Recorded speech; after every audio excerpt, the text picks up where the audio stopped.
సేవకులు ఎప్పుడు కూడా వాక్యమును పట్టుకొని వెళ్ళాలి. ఒక పోస్ట్ మ్యాన్ లాంటి వాడు బోధకుడు అంటే. పోస్ట్ మ్యాన్ గారి పాత్ర ఏంటి? లెటర్లు తీసుకొని వచ్చి ఇంటికి అందజేసి వెళ్ళిపోవాలి. ఆ ఇంట్లో ఉన్న వాళ్ళకి రాను రాను ఒక జబ్బు అంటుకుంది. లెటర్ పక్కన పెట్టి నువ్వు కూర్చొని నీతో కాసేపు మాట్లాడాలని లెటర్ను పక్కన పెట్టి పోస్ట్ మ్యాన్కి కనెక్ట్ అయ్యారనుకోండి, లాభం ఏముంది? పోస్ట్ ఆఫీస్ చరిత్ర మనకు తెలుసు కదా. చిన్నప్పుడు పెద్దవాళ్ళకైతే బాగా అనుభవం, ఇప్పుడు ఫోన్లు వచ్చాయి. కానీ ఇంటికి పోస్ట్ మ్యాన్ వస్తే టైం ఉంటే గౌరవంగా ఆయనకు టీనో కాఫీనో ఇస్తాం అంతే. ఆయన ఇంపార్టెంటే, తెచ్చాడు కనుక.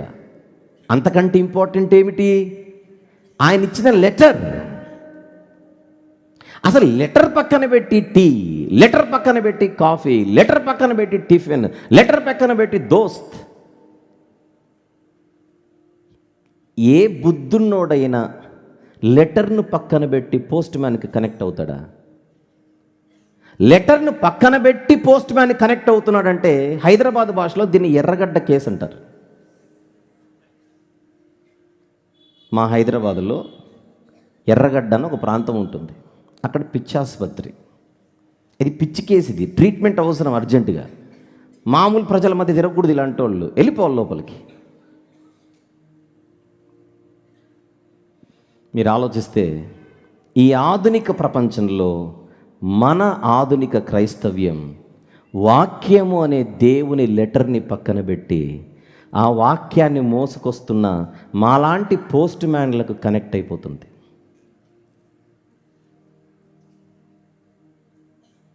ఇప్పుడు నేను వాక్యం చెప్పాను, వంశీ గారు ఏం చెప్పారండి, ఏం చెప్పారండి, ఏం చెప్పారండి, ఏం చెప్పారండి అని మాట్లాడుకుంటారు. ఏం చెప్పారు? ఏమో. ఏం చెప్పారండి, ఏం చెప్పారండి, ఏం చెప్పారండి, ఏం చెప్పారు? నేను ఎవరిని? పోస్ట్ మ్యాన్ని. దేవుని పోస్ట్ ఆఫీస్లో నేను ఒక పోస్ట్ మ్యాన్. వాక్యం చెప్పే వాళ్ళందరూ అంతే. లెటరు ఎగిరిపోయి, లెటర్ పంపించిన దేవుడు ఎగిరిపోయి, ఆ లెటర్ తెచ్చినోడు ఘనపరచబడుతున్నాడు. బుద్ధుండక్కర్లా. ఇప్పుడు మనది కూడా ఆ కేసులేనా? మనవి కూడా ఎర్రగడ్డ కేసులేనా? అది అజ్ఞానం. జ్ఞానం కావాలి. జ్ఞానము కలిగిన వాడు దేవునికి కనెక్ట్ అవుతాడు. జ్ఞానము కలిగిన వాడు వాక్యం అనే, బైబిల్ అనే దేవుని యొక్క ఈ పత్రిక, ఈ లెటర్, ఈ ఉత్తరానికి కనెక్ట్ అవుతాడు. సేవకులనే పోస్ట్ మ్యాన్లకు కాదు. ఒక్కడుగు ముందుకు వేసి చెప్పనా, దేవునిని పక్కన పెట్టి వాక్యము చెప్పేవారికి కనెక్ట్ అయితే దాని పేరు బైబిల్ భాషలో విగ్రహారాధన. అవసరమా ఇంత బతికి? ఎవరైనా పాట బాగా పాడుతున్నారా? దేవా, మీ కుమారునికి, మీ కుమార్తెకు మంచి స్వరాన్ని ఇచ్చావు, ఇచ్చిన నీకు స్తోత్రం. ఎవరైనా మంచి ప్రార్థన చేశారా? మంచి ప్రార్థనా పరుడిని, పరురాలు మా ముందు మాకు కనపరిచావు, నీకు స్తోత్రం. ఆ ఫార్ములా వాక్యం చెప్పేటోళ్ళకు కూడా వర్తిస్తుంది. వాక్యం ఎవరు ఊరికే గొప్పగా చెప్పరు. పరిశుద్ధాత్ముడు ఇచ్చిన వరం అది ఆత్మవరము అంటారు. ఆయనకెళ్ళాలి. 1 కొరింథీ 12:11 తీద్దాం. కొరింథీయులకు రాసిన మొదటి పత్రిక 12:11. అయినను వీటన్నిటిని ఆ ఆత్మ ఒకడే తన చిత్తము చొప్పున ప్రతి వానికి ప్రత్యేకముగా పంచి ఇచ్చుచు కార్యసిద్ధి కలుగు చేయుచున్నాడు. అది అయినను వీటన్నిటిని, కొరింథీ మొదటి పత్రిక 12:11. అయినను వీటన్నిటిని ఆ ఆత్మ ఒకడే తన చిత్తము చొప్పున ప్రతి వానికి ప్రత్యేకముగా పంచి ఇచ్చుచు కార్యసిద్ధి కలుగజేయుచున్నాడు. అంత వర్క్ అంతా ఆయనదే.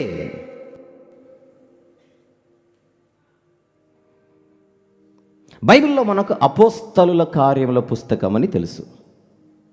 ఆ పుస్తకం పేరేమిటి? అపోస్తలుల కార్యములు. ఇప్పుడు విషయం చెప్తాను, ఆసక్తికరమైనది. ఇద్దరు అపోస్తలులు ఒకరోజు పుట్టుకతో కుంటివాడిని స్వస్థపరిచారు. అవి అపోస్తలుల కార్యములు వర్క్. అది జరిగిన తర్వాత చోటు చేసుకున్న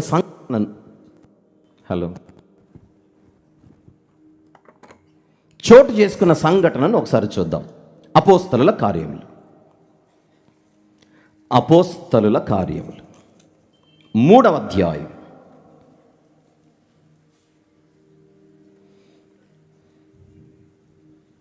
11 నుంచి చూద్దాం.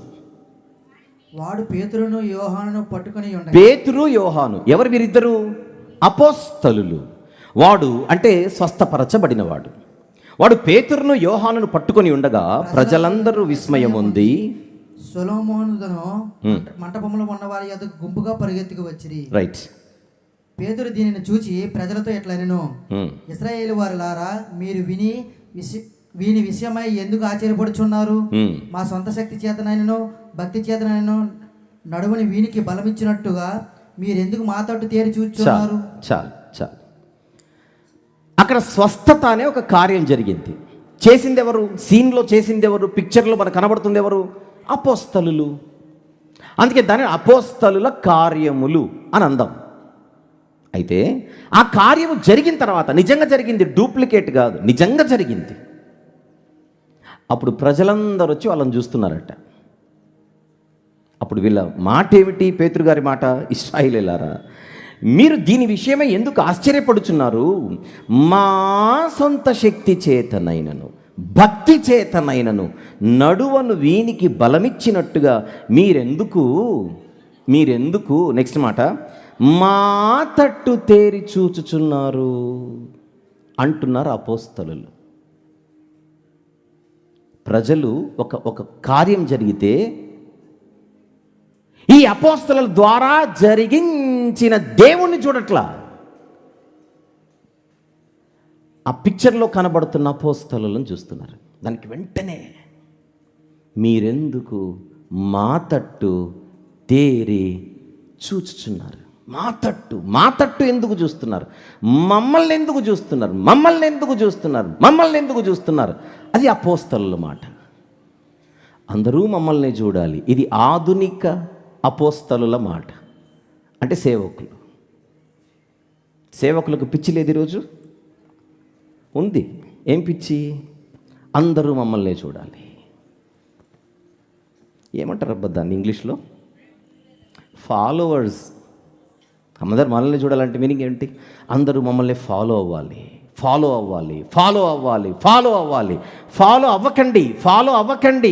అవ్వకండి అపోస్తలులు. మాకు కనెక్ట్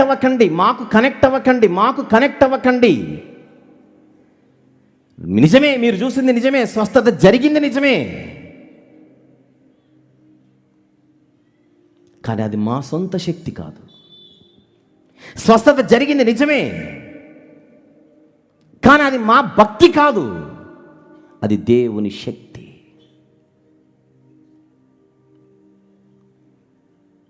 ప్రజలకు ఎప్పుడు ఒక జబ్బు ఉంటుంది. భూమి మీద సేవకులను దేవుడు వాడుకుంటున్నాడని, ఆ వాడుకుంటున్న దేవునికి మహిమ చెల్లించాలనే జ్ఞానం ప్రజలకు ఉండదు. అది సేవకులు చెప్పాలి. మిద్యానీయులతో యుద్ధము, గిద్యోను గారు విజయం వచ్చింది. ఆ విజయాన్ని ఇచ్చిన దేవుణ్ణి గుర్తించక గిద్యోను గారి దగ్గరకు వచ్చారు. మాకు రాజుగా ఉంటే నువ్వు ఉండాలి, తర్వాత నీ పిల్లలు ఉండాలి. ఎవరికి కనెక్ట్ అవుతున్నారు ప్రజలు? ఎవరికి? గిద్యోను గారికి, ఆయన ఫ్యామిలీకి. చివరికి ఆయన ఒక ఏఫోదు కుట్టించుకుంటే ప్రజలు వెళ్ళి దానికి మొక్కుతున్నారట. ఆహా, గిద్యోను గారి ఏఫోదు ఇది, దాన్ని టచ్ చేస్తే ఆశీర్వాదం, పుణ్యం, అభిమానం పీక్స్లోకి వెళ్ళడం. అది ఈ ఆధునిక ప్రపంచంలో బతుకుతున్న మనకు తెలుసో తెలియకుండానో మనుషులకేమైనా కనెక్ట్ అవుతున్నామేమో పరిశీలించుకుందాం. ఒకవేళ అదే నిజమైతే ఇప్పటికే మనము విగ్రహారాధికులుగా మారిపోయాం. అంగీకరించినా అంగీకరించకపోయినా, నచ్చినా నచ్చకపోయినా దేవుని వైపు చూద్దాం. భూమి మీద ఎవ్వడికి సొంతంగా తన శక్తి చేత ఏ తలాంతు రాదు. అది దేవుని వరమే. ఇప్పుడే రక్షణ గురించి విన్నాం కదా. రక్షణ ఎవరి వరము? దేవుని వరము. అది మీ క్రియల వలన కలిగినది కాదు గనుక ఎవడును అతిశయపడా వీలు లేదు. అప్పుడప్పుడు సాక్ష్యాలు వింటుంటాం, టెస్టిమనీస్. ఏమంటే మీరు రక్షణ ఎలా పొందుకున్నారు? ఎప్పుడన్నా వినండి ఈ పాయింట్. ఏం చెప్తారు? అయ్యగారి వాక్యం విని, అయ్యగారి వాక్యం విని, అయ్యగారి వాక్యం విని, అయ్యగారి వాక్యం విని. వాక్యం అయ్యగారిది నహి హే, దేవునిది హే. అయ్యగారు వాక్యం చెప్పారు, నేను మారిపోయాను. అయ్యగారు వాక్యం చెప్పారు, మారిపోయాను. ఇప్పుడు క్రెడిట్ అంతా ఎవరికి వెళ్తుంది? అయ్యగారికి వెళ్తుంది. ఇవి ప్రాథమిక విషయాలు. భూమి మీద ప్రతి సేవకుడు పోస్ట్ మ్యానే, అంతే. ఆయన చేతిలో ఉన్న లెటర్ ఆయనది కాదు, అందులో ఉన్న అక్షరాలు ఆయనవి కాదు. మోసుకొచ్చిన మెసెంజర్, దూత.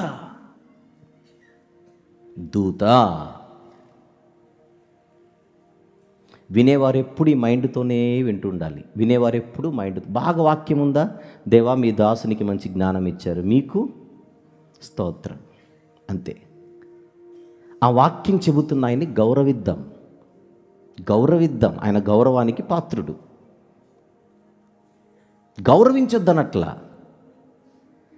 ఆయనకు సెంట్రల్ ప్లేస్ ఉండకూడదు మన జీవితంలో. ఆయన రోల్ ఎంతవరకు ఉందో అంతవరకే మన హృదయాలలో ఆయన ఉండాలి. ఇక్కడ వాక్య పరిచర్య చేసే సేవకులు ఎవరైనా సెమినార్లో ఉంటే, ఇప్పుడు నేను చెప్పినవి మనం వెళ్ళిన ప్రతి చోట అది చెబుతూ ఉండాలి. ఒక 5 నిమిషాలైన సమయం తీసుకొని, నేను ఒక దూత మాత్రమే, నేను ఒక దాసుని మాత్రమే, నేను ఒక సేవకుడిని మాత్రమే. ఇప్పుడు ఈ 6 రోజుల సెమినార్, 7 రోజుల సెమినార్ అయిపోయిన తర్వాత, అన్నీ అయిపోయిన తర్వాత, ఇందులో ప్రతి పనిలో ఉన్నవారు చివరికి వెళ్ళి దేవుని దగ్గర ఏం చెప్పాలి? లూకాసు వార్త 17:10 ప్రకారంగా చూద్దాం. లూకాసు వార్త 17వ అధ్యాయము 10వ వచనంలో ఉన్న మాట చూద్దాం. అటువలే మీరును మీకు ఆజ్ఞాపించబడేవన్నీ చేసిన తరువాత, మేము నిష్ప్రయోజకులమైన దాసులము, మేము చేయవలసినవే చేసి ఉన్నామని చెప్పి. దేవుని దగ్గరకు వచ్చి చేయాల్సింది, మనం చెప్పాల్సింది ఏమిటి? ఆజ్ఞాపింపబడినవన్నీ చేసిన తర్వాత, అన్నీ చేసిన వాళ్ళు ఏం చెప్పాలి వచ్చి దేవుని దగ్గరికి? చెప్పండి. మేము నిష్ప్రయోజకులమైన దాసులము, మేము చేయవలసినవే చేసి ఉన్నాం, అంతకు మించి ఏం లేదు. చేతులు కట్టుకొని వెనక్కి మళ్ళీ. కారణం, ఇవి మనము చేసేవి కాదు. ఇందాక అపోస్తలుల కార్యములు అన్నాను. పేరుకే అవి అపోస్తలుల కార్యములు, అవన్నీ పరిశుద్ధాత్ముని కార్యములు. ఆ పుస్తకాన్ని ఒరిజినల్ నేమ్ ఏమనుకుంటున్నారు? పరిశుద్ధాత్ముని కార్యముల పుస్తకం. అది ఒరిజినల్ నేమ్. ఉండాల్సిన అసలు పేరు అది. కానీ పిక్చర్లో ఉన్న అపోస్తలులు కనబడుతున్నారు కనుక అర్థం అవ్వడానికి అపోస్తలుల కార్యములు.